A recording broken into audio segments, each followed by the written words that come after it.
প্রতি বছর বর্ষা শুরু হওয়ার সময় থেকেই আমাদের বাড়িতে ইলিশ প্রায় আসে, কিন্তু এবছর আমাদের প্রত্যেকের মনেই একটা ভীষণ বেদনা, কষ্ট আর একটা চাপা রাগ তৈরি হয়েছে। জানি না এর থেকে কবে মুক্তি পাবো, কিন্তু পেটের খিদে কোনোভাবে মেটানো যায় না।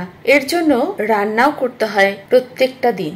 আজ আমি সোমাশ্রী চলে এসেছি রোজকার রান্নাঘরের মতো আমার রান্নাঘরে একটা নতুন রেসিপি নিয়ে। মনের পরিস্থিতি যাই থাক না কেন, পেটকে ঠান্ডা করার জন্য নানান ধরনের রেসিপি তৈরি করতেই হয়।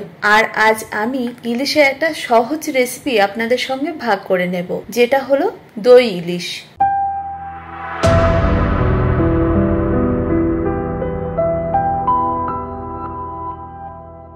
এর জন্য নিতে হবে ইলিশ। আমি এখানে 5 টুকরো নিয়েছি এবং ইলিশগুলো সাইজেও বেশ ভালো আর ডিম ভরাও আছে। তবে এটা ডিম ছাড়া ইলিশও খুব ভালো লাগে। এছাড়া নিয়েছি হাফ কাপের থেকে একটু কম টক দই, 1 চা চামচ কালো সর্ষে, 2 চা চামচ হলুদ সর্ষে বা সাদা সর্ষে আর 1 চা চামচ পোস্ত। এছাড়াও নিয়েছি স্বাদ অনুযায়ী কাঁচা লঙ্কা। প্রথমে ইলিশগুলোকে সামান্য নুন, হলুদ আর 1 চা চামচের মতো সর্ষের তেল দিয়ে মেখে রেখে দেব। এর ফলে ইলিশের স্বাদটা খুব ভালো হয়। এখন 5 থেকে 10 মিনিটের মতো রেস্টে রেখে দেব। ততক্ষণে তৈরি করে নেব মশলাটাকে। এর জন্য একটা মিক্সি জারে আমি নিয়েছি 2 ধরনের সর্ষে, পোস্ত, স্বাদ অনুযায়ী নুন আর কাঁচা লঙ্কা। এবার এটাকে জল ছাড়াই আগে ঘুরিয়ে নিতে হবে। এরপর পরিমাণ মতো জল দিয়ে একটা মিহি পেস্ট তৈরি করে নিতে হবে। এখন আমার মশলাটা রেডি। এবার একটা বড় পাত্রে নিয়েছি টক দই, এর মধ্যে দিয়ে দিয়েছি পেস্ট করা মশলাটাকে আর দিয়েছি হাফ চা চামচ হলুদ গুঁড়ো। এখন এটাকে একটা বিটারের সাহায্যে মিক্স করে নিয়েছি। আমি যেহেতু দই ইলিশটাকে ভাপাবো, তাই এখন একটা ভাপানোর জন্য পাত্র নিয়েছি। এবার ওই পাত্রে প্রথমে লেয়ার করে দিয়েছি টক দই আর মশলার যে মিশ্রণটা, সেটা এর ওপর থেকে দিয়েছি 1 চা চামচ সর্ষের তেল, এটাকেও মিক্স করে দিয়েছি। তার উপর দিয়ে দিয়েছি নুন হলুদ দিয়ে ম্যারিনেট করা মাছটাকে, আবার দিয়ে দিয়েছি টক দই আর মশলার পেস্টের যে মিশ্রণ সেটাকে। এখন এটাকে ইলিশের গায়ে খুব ভালোভাবে মাখিয়ে দিয়েছি।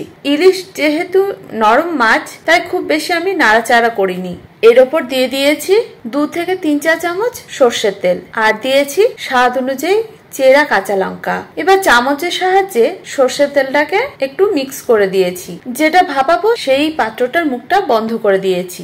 অন্যদিকে বসিয়ে দিয়েছি একটা কড়াইতে পরিমাণ মতো জল। জল গরম হয়ে গেলে এটার উপর দিয়ে দিতে হবে ভাপানোর পাত্রটাকে। তবে খেয়াল রাখতে হবে যে পাত্রটাতে আপনি ভাপাবেন তার থেকে যেন জলটা বেশি না হয়ে যায়। এখন পাত্রটাকে বসিয়ে দিয়ে উপর থেকে খুব ভালোভাবে কভার করে চাপা দিয়ে রেখে দিতে হবে 20 থেকে 25 মিনিটের মতো হালকা আঁচে। 25 মিনিট পর আঁচ বন্ধ করে দিতে হবে। তবে আঁচ বন্ধ করার সঙ্গে সঙ্গে ওই কন্টেনারটা ঢাকনা খোলার চেষ্টা করবেন না, একটু নরমাল তাপমাত্রা আসা পর্যন্ত অপেক্ষা করতে হবে। এখন দেখুন আমাদের দই ইলিশ রেডি। দেখতে যতটা সুন্দর হয়েছে, খেতেও বহুগুণ টেস্ট হয়। যাই হোক, আপনারা বাড়িতে তৈরি করুন আর কেমন হয়েছিল সেটা কিন্তু কমেন্ট করে জানাতে ভুলবেন না। আমরাও তো থাকি আপনাদের কমেন্টের অপেক্ষায়। আমার রান্না বা রেসিপি কে কোথা থেকে দেখছেন সেটাও কিন্তু কমেন্ট করবেন, তাহলে আপনাদের নাম আমি পরবর্তী ভিডিওতে অবশ্যই শেয়ার করব। আমার রান্না বা রেসিপি ভালো লাগলে লাইক শেয়ার করতে ভুলবেন না। তবে তার আগে যারা প্রথম আমার এই রান্না বা রেসিপি দেখছেন ইউটিউব থেকে, তাদের কাছে আমি ছোট্ট অনুরোধ রাখবো, আমার চ্যানেলটা সাবস্ক্রাইব করবেন। আর যদি ফেসবুক থেকে দেখে থাকেন, পেজটাকে ফলো করতে ভুলবেন না।